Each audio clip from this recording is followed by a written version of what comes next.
Bienvenue au tutoriel vidéo d'Environnement et Changement Climatique Canada sur les nouveautés pour 2022 pour le programme de déclaration des gaz à effet de serre. Au cours de la session, nous allons aborder les différents changements introduits au programme pour 2022. Tout d'abord, nous allons discuter de la publication d'un avis couvrant 2 années et de l'intention du ministère de publier les émissions des installations par catégorie de source, avant d'aborder le retrait de l'option de joindre une déclaration provinciale de gaz à effet de serre, ainsi que de la mise à jour des valeurs de potentiel de réchauffement planétaire. Enfin, nous allons discuter des changements techniques apportés au programme de déclaration, qui incluent les changements au niveau des exigences de déclaration et des changements au niveau des exigences de quantification.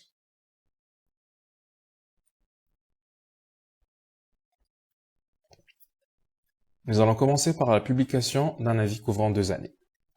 En temps normal, le programme publie un avis annuel qui décrit les exigences de déclaration pour cette année-là. Toutefois, cette année, le programme a publié l'avis concernant la déclaration des gaz à effet de serre, GES, pour 2022 et 2023. Cet avis inclut les exigences fédérales de déclaration pour non seulement les données de 2022, mais également pour celles de 2023. Les liens vers les avis du programme sont disponibles sur notre site web, indiqué ici à l'écran. Il est à noter que dans le cadre de l'avis publié le 28 janvier 2023, les déclarations fédérales de gaz à effet de serre de 2022 doivent être soumises à Environnement et Changement Climatique Canada d'ici le 1er juin 2023 via le système de déclaration du guichet unique. Nous allons maintenant suivre le premier lien pour vous montrer l'avis de déclaration ainsi que le système de déclaration. Si vous cliquez sur ce lien, vous allez atterrir à la page principale du programme de déclaration. De là, si vous cliquez sur « Déclarer vos émissions de GES », vous accédez à une page contenant un certain nombre de ressources pour la déclaration, et si vous faites défiler la page jusqu'en bas, vous verrez un certain nombre de liens vers les différents avis qui ont été publiés. Tout au long de cette vidéo, nous allons discuter du premier lien, qui est l'avis relatif à la déclaration des gaz à effet de serre pour 2022 et 2023. Si vous cliquez sur ce lien, vous accéderez à l'avis pour 2022 et 2023.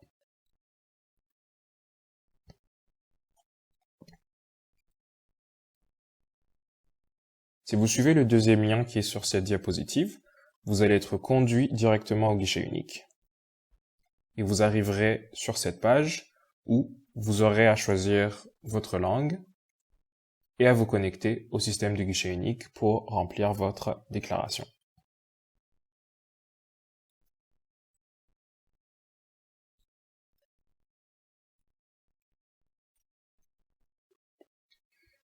Le prochain changement dont nous aimerions discuter aujourd'hui est la publication des émissions par catégorie de source. ECCC a indiqué son intention de publier les émissions des installations par gaz et par catégorie de source. Je vais vous montrer cela rapidement dans l'avis. Voici l'avis pour 2022 et 2023, et si vous faites défiler vers le bas, vous verrez la section mentionnant que le ministre de l'Environnement a l'intention de publier des informations sur les totaux des émissions de gaz à effet de serre par gaz et par catégorie de source qui ont été fournis par chaque installation en réponse à cet avis. Les émissions par catégorie de source comprennent les émissions provenant de la combustion stationnaire de combustible, les émissions provenant des procédés industriels et de l'utilisation de produits industriels, du transport sur le site, du torchage, de l'évacuation, des fuites, ainsi que les émissions provenant des déchets et des eaux usées. Au cours des années précédentes, les totaux d'émissions des installations étaient publiés par gaz uniquement, alors qu'à partir de cette année, ils seront également publiés par catégorie de source. Il est toutefois important de noter qu'il est toujours possible de soumettre une demande de confidentialité dans votre déclaration. Dans le système de déclaration, il existe une section permettant de soumettre une demande de confidentialité pour les données déclarées. Veuillez noter que les demandes doivent toutefois porter sur des informations relatives à l'installation qui seraient en temps normal publiées et qu'une justification suffisante doit être fournie pour que le ministère puisse évaluer adéquatement la demande de confidentialité. Le troisième changement dont nous aimerions discuter est la suppression de l'option de joindre une déclaration provinciale de GES. À partir de cette année, c'est-à-dire à partir du cycle de déclaration des données de 2022, les installations n'auront plus la possibilité de joindre leur déclaration provinciale de GES comme substitut à la déclaration fédérale étendue. Cette option était disponible jusqu'à la déclaration des données de 2021 pour les installations soumises aux exigences de déclaration étendue dans les provinces de la Colombie-Britannique, du Québec, de la Nouvelle-Écosse et de Terre-Neuve et Labrador.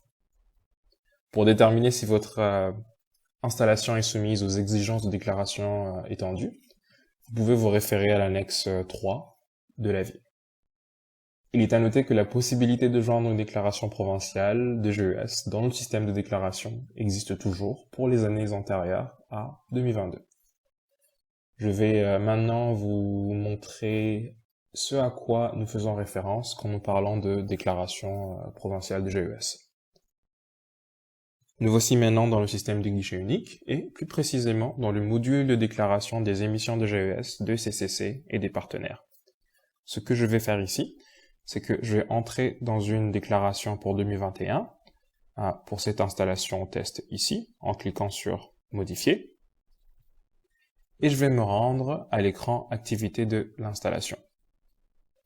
Donc, si vous choisissez une des activités sur cette liste, cela veut dire que vous êtes soumis aux exigences étendues en matière de déclaration. Ici, à titre d'exemple, j'ai choisi la production d'acide nitrique comme activité et je vais cliquer sur sauvegarder et continuer. Cela va m'amener à l'écran rapport provincial. À l'écran rapport provincial, vous pouvez choisir de joindre ou non votre déclaration provinciale de GES. Si vous décidez de ne pas joindre votre déclaration provinciale de GES, le système vous ouvrira les écrans associés aux exigences étendues en matière de déclaration pour l'activité que vous allez sélectionner. En l'occurrence ici, combustion de combustible, transport sur le site et production d'acide nitrique. Nous allons maintenant aller dans la déclaration de 2022 pour la même installation.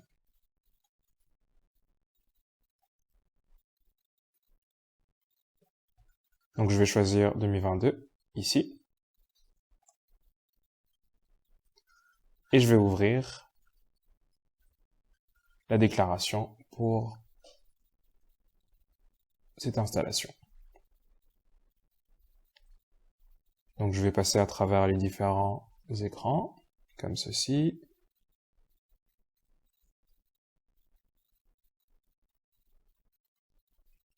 Et si je choisis encore une fois production d'acide nitrique comme activité, et que je clique sur sauvegarder, continuer, vous voyez que je passe directement aux écrans de déclaration pour l'activité sélectionnée, sans passer par l'écran rapport provincial. Et ceci en raison du fait qu'il n'y a plus d'écran disponible où l'on peut joindre un rapport ou une déclaration provinciale de GES, puisque cette option n'est plus disponible pour les déclarations pour 2022 et pour les années suivantes. Le quatrième changement dont nous aimerions parler aujourd'hui est la mise à jour des valeurs de potentiel de réchauffement planétaire, ou valeurs PRP, qui doivent être utilisées dans la déclaration au programme de déclaration des gaz à effet de serre. Pour 2022, les valeurs de potentiel de réchauffement planétaire ont été mises à jour pour refléter celles contenues dans le 5e rapport d'évaluation du GIEC. Les valeurs PRP sont utilisées pour convertir les quantités de gaz en équivalent CO2 et auparavant, la déclaration PDGES nécessitait l'utilisation des valeurs PRP du 4e rapport d'évaluation. Notez ici que le 5e rapport d'évaluation du GIEC a modifié un certain nombre de ces valeurs PRP, mais que le changement ici, qui pourrait avoir une incidence sur les installations déclarantes, et le passage de la valeur PRP du méthane de 25 à 28. Je vais vous montrer à quoi cela ressemble dans l'avis. Nous voici à nouveau dans l'avis pour 2022 et 2023, et vers le début de l'annexe 1, il y a une section nous indiquant les valeurs du potentiel de réchauffement planétaire sur 100 ans, et ce sont ces valeurs qui ont été mises à jour dans l'avis pour 2022 et 2023. Si nous faisons défiler la page un peu plus bas, Vous pouvez voir la référence au 5e rapport d'évaluation du GIEC. Je vais maintenant vous montrer rapidement à quoi le changement des valeurs PRP ressemble dans le système de déclaration des gaz à effet de serre. Ceci est la déclaration sur laquelle je travaillais tout à l'heure, et pour la modification des valeurs PRP, il n'y a pas grand-chose que les installations doivent faire dans le système du guichet unique. Dans la section A de la déclaration, si j'entre une quantité pour le dioxyde de carbone, pour le méthane et pour l'oxyde nitreux, et que je clique sur « Valider » pour auto-remplir certaines boîtes, vous pouvez voir ici que le système calcule lui-même les émissions en équivalent de CO2. Le système utilise les valeurs PRP pour vous donner l'équivalent en dioxyde de carbone, et vous pouvez voir ici que pour le dioxyde de carbone, la valeur en équivalent CO2 est bien sûr de 1. Pour le méthane, la valeur est maintenant de 28, et pour l'oxyde nitreux, la valeur en équivalent CO2 est maintenant de 265. Comme pour les années précédentes, ce que vous aurez à faire, c'est que vous aurez à saisir les quantités de gaz à effet de serre que vous souhaitez déclarer, et le système calculera automatiquement l'équivalent CO2 pour les quantités saisies à partir des nouvelles valeurs PRP.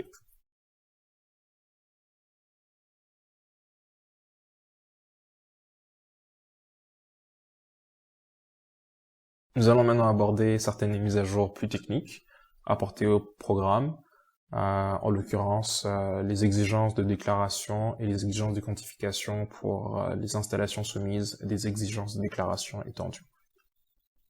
Le premier changement dont nous allons parler ici concerne le calcul des émissions de CO2 provenant de la combustion du gaz naturel.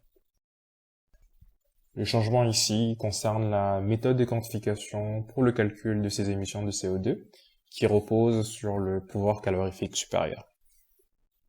La méthode de quantification pour ces émissions contient maintenant des paramètres par défaut qui changent en fonction de la juridiction, c'est-à-dire que selon l'endroit où se trouve l'installation, les paramètres à utiliser pour cette méthode seront différents. Veuillez noter que bien qu'il existe une méthode basée sur le pouvoir calorifique supérieur, il existe également une méthode basée sur la teneur en carbone dans les exigences de quantification. Cette méthode est toujours disponible pour la déclaration des émissions et cette méthode reste la même que par le passé.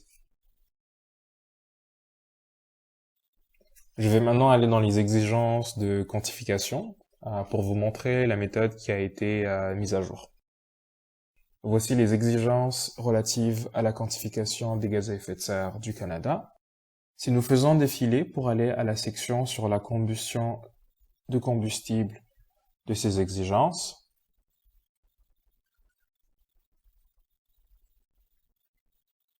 vous pouvez voir ici l'équation 2,9 qui a été mise à jour pour le gaz naturel. J'ai mis en évidence les changements qui ont été apportés à cette équation. Il y a donc maintenant une variable pour la pente et une variable pour le point d'interception, aussi appelé ordonnée à l'origine. Et les valeurs pour la pente et pour le point d'interception peuvent être trouvées dans le tableau 2.3. Vous voyez ici que selon la région, ces valeurs changent. Donc en fonction de votre position géographique, vous devrez choisir les valeurs appropriées pour cette équation. Vous verrez également que juste au-dessus, il y a la méthode basée sur la teneur en carbone à l'équation 2.8, et cette méthode, comme je le disais tout à l'heure, reste inchangée. Le prochain changement technique concerne les émissions des eaux usées industrielles. Le programme offre déjà des méthodes de quantification des émissions d'eau usée pour les raffineries de pétrole et pour les usines de pâte et papier. Ces méthodes se trouvent dans la section 11G des exigences relatives à la quantification des gaz à effet de serre du Canada, donc dans le document que je viens de montrer. Et bien que les raffineries de pétrole et les usines de pâte et papier sont les seules à devoir utiliser les méthodes pour les émissions des eaux usées industrielles, les autres installations sont invitées à les utiliser également si cela s'avère judicieux. Les changements apportés cette année concernent ici tout d'abord l'inclusion d'une méthode de calcul des émissions de CO2. Auparavant, aucune méthode n'était prescrite pour le calcul de ces émissions, bien que la déclaration de ces émissions était obligatoire. Ce n'est désormais plus le cas, puisqu'une méthode a été introduite dans le document Exigences relatives à la quantification des gaz à effet de serre du Canada. Enfin, bien qu'il existait déjà des méthodes pour calculer les émissions de méthane, nous avons apporté quelques changements à ces méthodes que je vais maintenant vous montrer. Nous voici de retour dans le document Exigences relatives à la quantification des gaz à effet de serre du Canada, et plus précisément à la section 11G qui porte sur les émissions fugitives provenant du traitement des eaux usées industrielles. Vous remarquerez ici les équations 11.17a et 11.17b, et ces équations ne figuraient pas dans le document par le passé. Ces nouvelles équations sont là pour permettre le calcul des émissions de CO2 provenant des eaux usées industrielles. Si vous défilez vers le bas, vous verrez ensuite l'équation 11.18 qui vise à fournir une méthode de calcul des émissions de méthane provenant des eaux usées industrielles. Cette équation a été mise à jour pour inclure des termes supplémentaires. Vous pouvez voir ici qu'il y a maintenant un terme frac matière organique pour les matières organiques éliminées sous forme de boue, et qu'il y a également un terme frac matière organique effluent pour les matières organiques dans l'effluent. Ces termes ont pour but d'éliminer les émissions liées aux matières organiques contenues dans la boue et dans l'effluent dans la détermination des émissions de méthane déclarées comme émissions provenant d'eaux usées industrielles.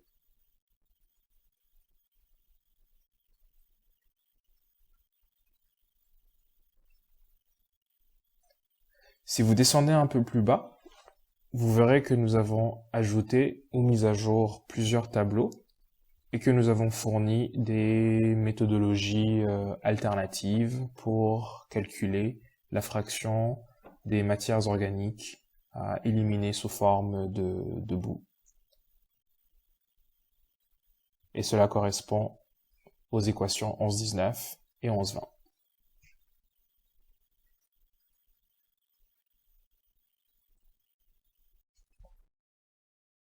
Le prochain changement technique à présenter aujourd'hui concerne la production d'acide nitrique. Par le passé, nous avons collecté les émissions et les paramètres associés à la production d'acide nitrique à l'échelle de l'installation. Toutefois, ces informations devront maintenant être déclarées à l'échelle du circuit d'acide nitrique. Les exigences de déclaration pour la production d'acide nitrique sont incluses dans l'annexe 14 de l'avis, et dans la section 9 du document Exigences relatives à la quantification des gaz à effet de serre du Canada. Je vais vous montrer ces changements dans l'avis, ainsi que dans le système du guichet unique.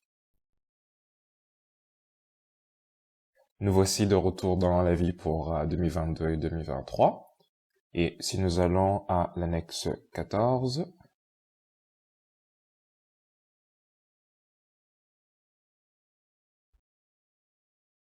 qui est spécifique aux exigences de déclaration pour la production d'acide nitrique. Vous pouvez voir ici que pour la quantité annuelle totale d'émissions de N2O, la déclaration doit désormais être faite par circuit d'acide nitrique. La quantité annuelle totale d'acide nitrique produite est également requise pour chaque circuit d'acide nitrique. Je vais maintenant vous montrer à quoi ressemblent les changements pour la production d'acide nitrique dans le système de déclaration. Donc, nous voici de retour dans la déclaration de 2022. Et la production d'acide nitrique a déjà été sélectionnée. Donc là, je vais directement aller à l'écran pour la production d'acide nitrique.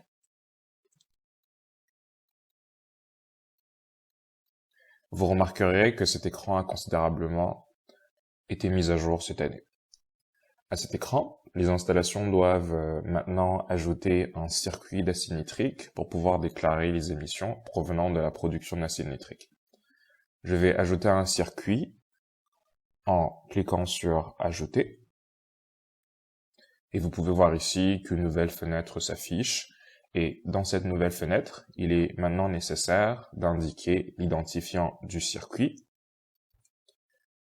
suivi de la quantité d'acier nitrique produite, ainsi que d'autres informations. Remplissons maintenant les différents champs requis.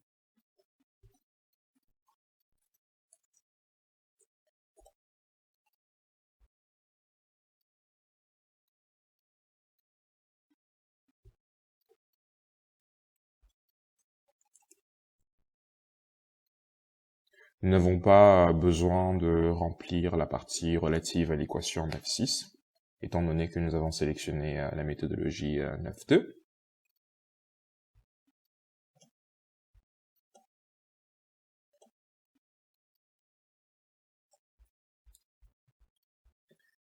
Et une chose à noter sur cette fenêtre, c'est que les informations à saisir ici sont les mêmes que celles récoltées par le passé. La seule différence, c'est que les informations à saisir ici sont spécifiques au circuit numéro 1, identifié ici. Et maintenant, je vais cliquer sur « Sauvegarder ». Et les informations saisies pour le circuit d'acier nitrique vont s'afficher à l'écran pour production d'acier nitrique. Dans votre déclaration, vous pouvez continuer à ajouter des trains d'acier nitrique en cliquant à nouveau sur « Ajouter ». Et si vous cliquez sur « Ajouter », le système vous demandera de saisir les mêmes informations que celles que j'ai saisies pour le train numéro 1. Donc je vais juste cliquer sur « Annuler ». Et voilà. Maintenant que je vous ai montré les changements pour la production de l'acier nitrique, je vais maintenant présenter le dernier changement technique que nous souhaitons présenter aujourd'hui. Et ce changement concerne les émissions liées à la production d'ammoniac et à la production d'hydrogène. Dans le passé, pour compléter leur déclaration, les installations devaient soustraire les quantités récupérées ou consommées des émissions brutes, mais cette année, vous remarquerez que dans le guichet unique, il n'est plus nécessaire de soustraire ces quantités-là. À la place, nous demandons aux installations de déclarer les quantités totales d'émissions brutes. Le système de guichet unique utilisera alors les valeurs saisies dans la déclaration et soustraira automatiquement les quantités pertinentes pour calculer les émissions nettes. Ces émissions nettes seront indiquées à l'installation déclarante. Pour voir les exigences de déclaration pour la production d'ammoniac et la production d'hydrogène, nous vous invitons à consulter les annexes 13 et 15 de l'avis pour 2022 et 2023.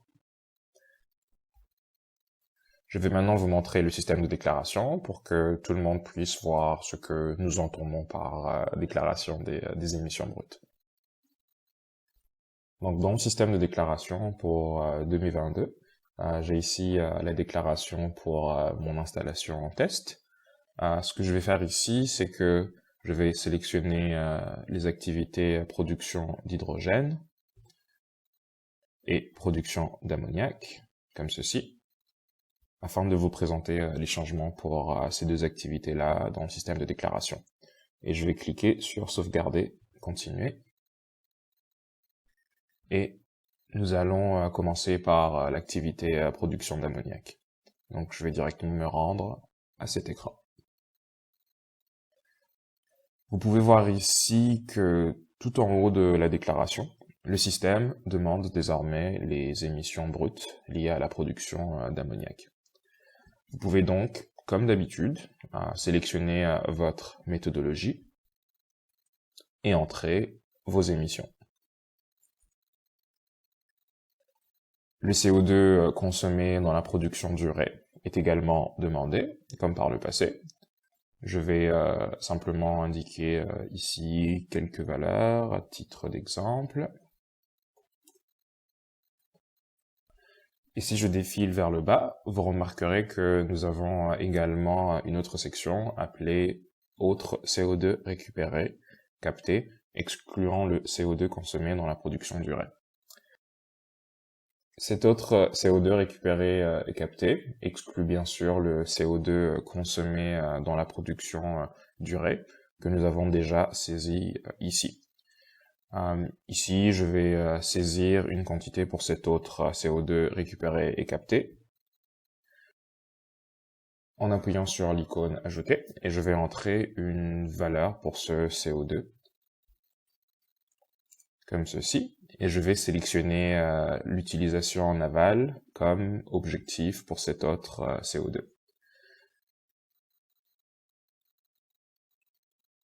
Et je vais cliquer sur sauvegarder.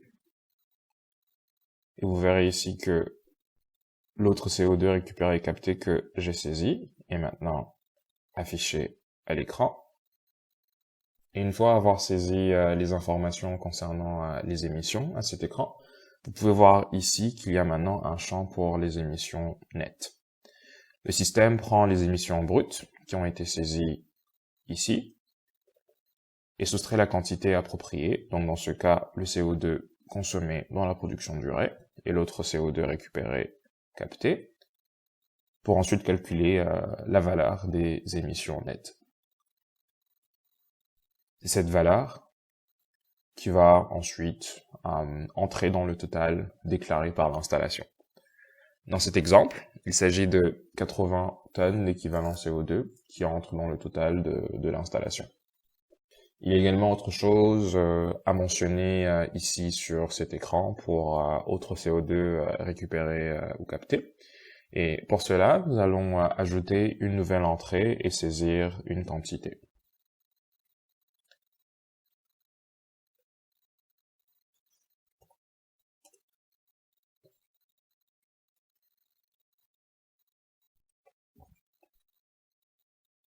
Dans Objectif, il y a plusieurs options. Tout à l'heure, j'ai sélectionné Utilisation en aval, mais il existe d'autres options comme la production sur place ou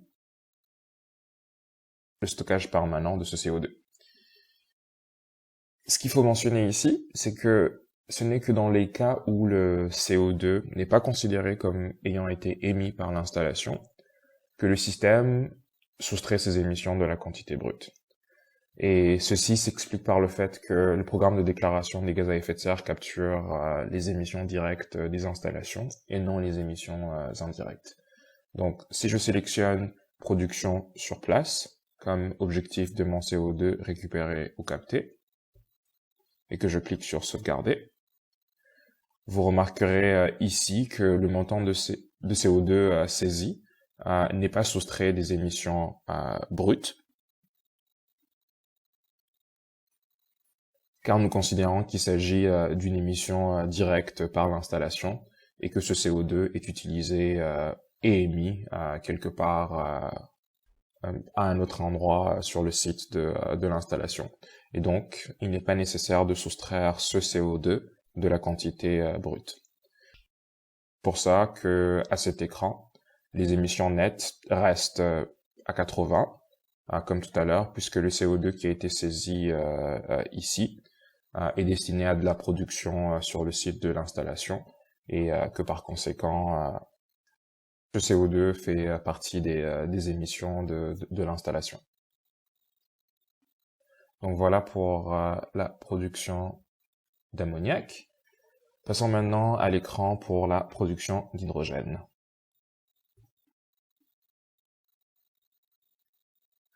Je n'entrerai pas trop dans les détails, car la plupart des éléments de cet écran sont identiques à ceux de l'écran pour la production d'ammoniac.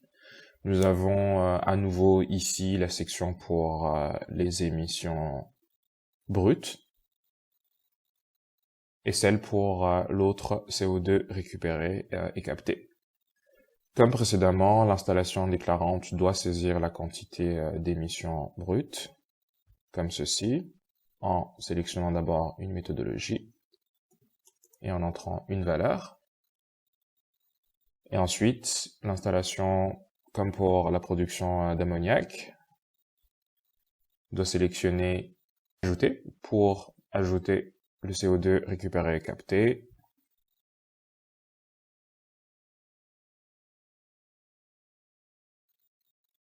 L'objectif de ce CO2. Et ensuite cliquer sur « Sauvegarder » pour que ces informations soient intégrées dans la déclaration. Et vous verrez que, comme tout à l'heure, le système soustrait les quantités pertinentes, donc en l'occurrence ici, l'autre CO2 récupéré et capté, des émissions brutes pour calculer les émissions nettes liées à la production d'hydrogène. Maintenant que les différents changements ont été présentés pour l'année 2022, le tutoriel vidéo d'aujourd'hui est maintenant terminé.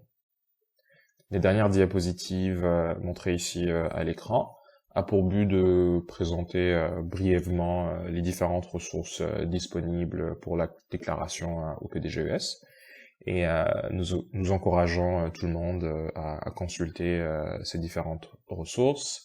Il y a tout d'abord notre site web, dont le lien est indiqué ici. Vous y trouverez de nombreuses ressources, notamment le guide technique pour la déclaration, une foire à questions, ainsi que de nombreux liens importants, dont le lien vers l'avis de l'année pour laquelle vous devez soumettre une déclaration, ainsi que le lien vers le document exigences relatives à la quantification des gaz à effet de serre, que j'ai montré dans certaines parties de la vidéo. Il y a également sur notre site web un lien vers le système de déclaration du guichet unique, et nous avons des instructions étape par étape portant sur le guichet unique. Bien entendu, si vous avez des questions, n'hésitez pas à nous contacter. Notre adresse électronique est inscrite ici, donc ges-ghg@ec.gc.ca. Donc n'hésitez pas à nous contacter et nous vous répondrons dans les plus brefs délais. Pour conclure, nous avons d'autres vidéos disponibles sur YouTube, sur notre chaîne GHGRP espace ECCC. Et sur notre chaîne YouTube, certaines des vidéos sont assez générales, mais il en existe certaines qui sont plus spécifiques aux activités pour lesquelles les installations doivent déclarer leurs émissions. Nous vous remercions d'avoir regardé cette vidéo. À très bientôt.